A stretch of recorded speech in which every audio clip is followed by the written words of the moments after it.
Ford arrive dans le segment des monospaces urbains avec une originalité de taille. Le nouveau B-Max ne dispose pas de pied milieu entre les portes avant et arrière.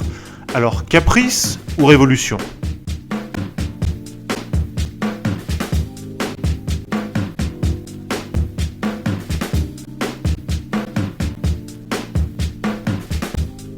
L'architecture du B-Max est unique, portes avant classiques, portes arrière coulissantes et plus aucun pied milieu.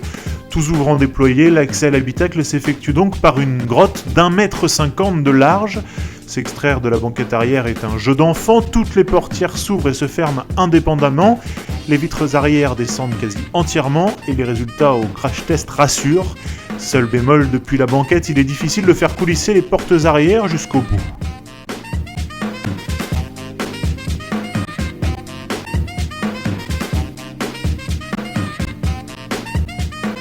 L'habitacle se montre pratique au quotidien. Un double plancher de coffre forme un espace plat de chargement en rabattant simplement les dossiers arrière.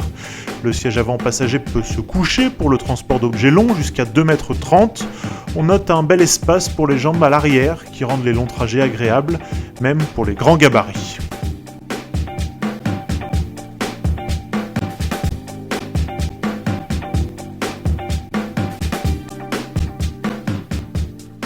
Avec 95 chevaux pour tracter 1310 kg, les performances ne sont pas décoiffantes, mais le moteur suffit dans le cadre d'un usage familial, avec un bruit contenu à condition de ne pas grimper trop haut dans les tours.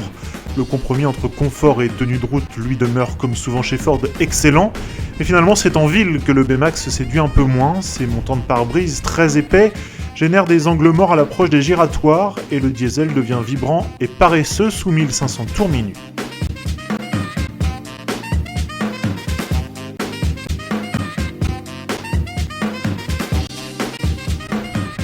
Le B-Max est agréable à vivre et à conduire, reste une architecture plus originale que révolutionnaire à l'usage. À 21 100 €, le B-Max TDCi 95 Titanium peut paraître cher, il se situe pourtant au niveau de ses concurrents directs et offre un bel équipement de série.